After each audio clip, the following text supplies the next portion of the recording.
Hi friends, ఈ రోజు మనం ఫ్యాక్టరీలో బీర్ ఎలా తయారవుతుందో చూద్దాం. ఈ బీర్ అనేది పార్టీలో ఎంతో ముఖ్య పాత్రను పోషిస్తుంది. అది లేకపోతే సంవత్సరంలో 12 నెలలు జరుపుకునే వేడుకలు సరదాలు ఉండవేమో. అయినప్పటికీ ఇది ఎక్కువగా తీసుకోవడం మంచిది కాదు. ఆల్కహాల్ మరియు బీర్ వంటి పానీయాలను ప్రజలు చాలా ఎక్కువగా తీసుకుంటారు. కానీ ఈ బీర్ మీ చేతుల్లోకి రాకముందు దీని తయారీ ఎలా మొదలవుతుంది, ఎలా పూర్తవుతుంది అనే విషయాన్ని ఇప్పుడు తెలుసుకుందాం. ఇప్పుడు నేను చెప్పబోయే ఈ బీర్ ని తయారు చేసే ఫ్యాక్టరీ మాత్రం చాలా పెద్ద కంపెనీ. ఇక్కడ చాలా మంచి నాణ్యత కలిగిన బీర్లు తయారు చేయబడతాయి. ఈ ఫ్యాక్టరీస్ లో అనేక ప్రక్రియలు జరుగుతాయి. అయితే మొదట బీర్ తయారీ ప్రారంభమవుతుంది. ఇక్కడ ధాన్యాల నుంచి బీరు తయారు చేస్తారు. గింజల్ని బాగా రుబ్బుతారు.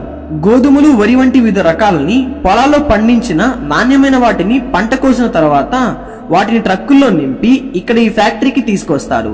ఈ ఫ్యాక్టరీలో మొట్టమొదటిసారిగా గింజలు మొలకెత్తే పనుల కోసం 4-5 రోజులు పడుతుంది. ఆ పని కూడా చాలా సాంకేతికతంగా మారింది. ఎందుకంటే ధాన్యం మొలకెత్తకపోతే దాని నుంచి మనం ఏం తయారు చేయలేం. కాబట్టి ఫ్యాక్టరీలో కార్మికులు గింజల్ని మొలకెత్తడానికి ఏం చేయాలో బాగా చేస్తారు. ఈ తరహా ప్రాసెస్ ని ఉపయోగించి గింజల్ని ఎలా మొలకెత్తిస్తారో ఇక్కడ చూడండి. ఇప్పుడు దీన్ని పెద్ద ట్యాంకుల్లో ఉంచుతారు. ఈ ట్యాంక్ లో చాలా నీటిని కలుపుతున్నారు. గింజల్లో నీళ్లు పోసిన తర్వాత ఇప్పుడు ఈస్ట్ ని కలుపుతారు. ఇది ఒక ప్రత్యేకమైన ఫంగస్. నిజానికి ఇది కలిపినప్పుడు తయారీ ప్రాసెస్ ప్రారంభమవుతుంది. ధాన్యాలు అలాగే గింజలు కుళ్ళిపోవడం మొదలవుతాయి. బ్రెడ్ తయారీ కూడా ఇదే ప్రక్రియ అనుకోండి. దీనివల్ల బ్రెడ్ ఉబ్బి చాలా మృదువుగా మారుతుంది. దాని కారణంగా దాని రుచి కూడా పెరుగుతుంది.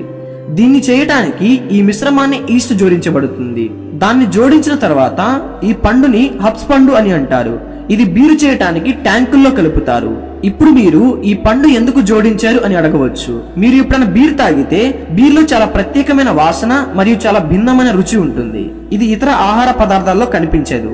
ఈ భిన్నమైన వాసన మరియు రుచి నిజానికి ఈ పండు వల్ల వస్తుంది. ఇది బఠానీ ఆకారంలో ఉండే పండు.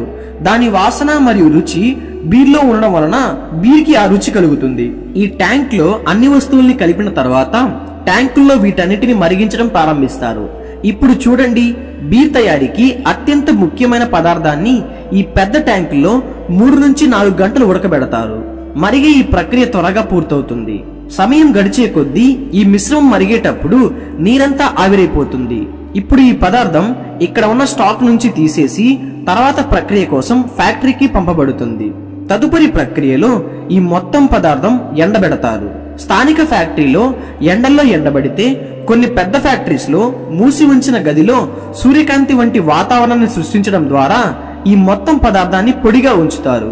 దీనివల్ల తేమ బయటకు వచ్చి పూర్తిగా ఆవిరైపోయి పదార్థం గట్టిపడుతుంది. ఈ ప్రాసెస్ పూర్తయ్యాక ఈ మొత్తం పదార్థం మళ్ళీ మరొక ప్రదేశానికి వెళ్తుంది. అక్కడ ఈ పదార్థాన్ని వేడి చేస్తారు. ఎండలో ఎండబెట్టిన తర్వాత లోపల తేమ మిగిలిపోయినా ఆ తేమ కూడా తొలగించడానికి ఈ వేడి చేసే ప్రక్రియ జరుగుతుంది. దీని తర్వాత ఇప్పుడు ఈ మొత్తం మెటీరియల్ ను పెద్ద గ్రైండింగ్ మిషన్ లో ఉంచుతారు. తద్వారా కొంచెం సమయం తర్వాత ఈ పదార్థం గ్రైండింగ్ మిషన్ ద్వారా పౌడర్ గా మారుతుంది. ఇప్పుడు బీర్ తయారీ ప్రక్రియను ఈ పొడి నుంచి మాత్రమే నిర్వహిస్తారు. మరోవైపు ఫ్యాక్టరీలోని ఈ భాగంలో బెల్లం మరియు చక్కెరతో నీటి ద్రవం ట్యాంకులో తయారు చేయబడుతుంది. బీర్ తయారీలో ఈ ద్రవం చాలా ముఖ్య పాత్రను పోషిస్తుందని చెప్పాలి. బీర్ తయారీకి ఫ్యాక్టరీలోని మరో భాగం ఇప్పటికి తయారు చేసిన మొలకెత్తిన గింజలు, హబ్స్ పండు, ఈస్ట్ కలిపి ఉడికించిన మిశ్రమం పొడిని ఈ భాగంలో బెల్లం, పంచదార కలిపి ద్రవంతో చేస్తారు. ఇప్పుడు ఈ పొడిలో ఇప్పటికే ఈస్ట్ మిక్స్ అయినందున బెల్లం మరియు చక్కెర నీటిలో పొడిని వేయగానే ఈస్ట్ కారణంగా కుళ్ళిపోయే ప్రక్రియ చాలా వేగంగా ప్రారంభమవుతుంది.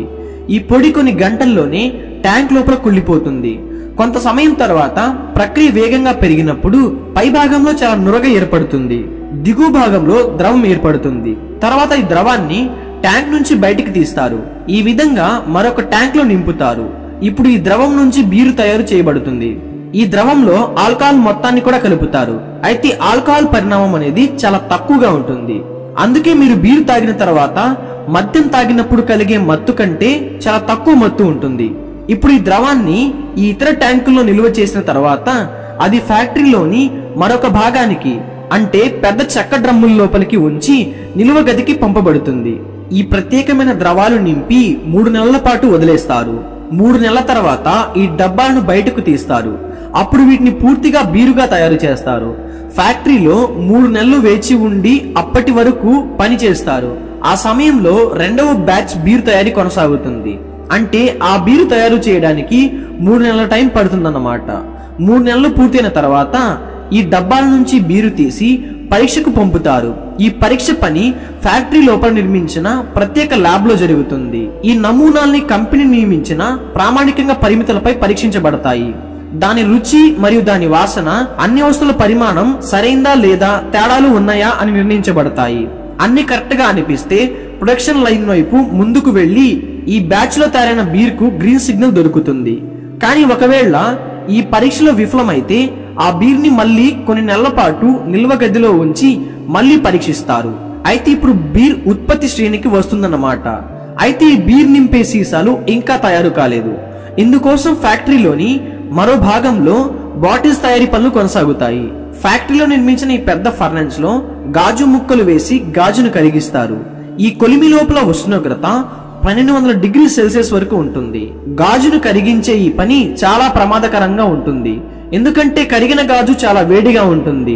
ఒకవేళ ఈ కరిగిన గాజు పదార్థం ఒకరి పాదాన్ని తాకినట్లయితే అప్పుడు అతని పాదం కూడా ఆ గాజుతో పాటు కరిగిపోతుందన్నమాట.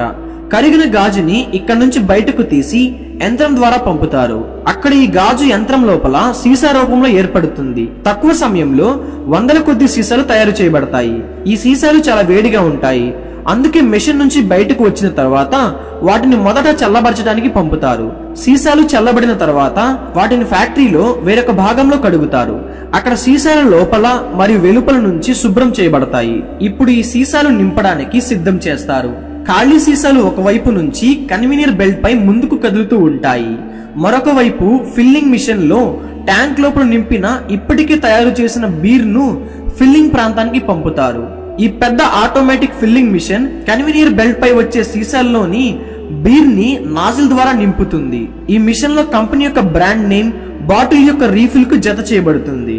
ఇప్పుడు యంత్రం ద్వారా బాటిల్ ముందుకు కదులుతూ ఉంటాయి. ఈ మూతని యంత్రం యొక్క ఇతర భాగంలో ఉంచడం ద్వారా మూసివేయబడుతుంది. ఈ విధంగా ఫ్యాక్టరీలో బీర్ తయారు చేయబడుతుంది. మీరు ఆల్కహాల్ వంటి మత్తు పదార్థాలకు దూరంగా ఉండాలి. మా లక్ష్యం కేవలం బీర్ అనేది ఫ్యాక్టరీలో ఎలా తయారు చేయబడుతుందో చెప్పడం మాత్రమే. కానీ alcohol is injurious to health. So అది ఫ్రెండ్స్, ఈ వీడియో ఎలా అనిపించిందో మీ అభిప్రాయాన్ని కింద కామెంట్స్ లో చెప్పండి. అండ్ వీడియో నచ్చితే ఒక లైక్ చేసి ఛానల్ సబ్స్క్రైబ్ చేసుకోండి. Thank you so much.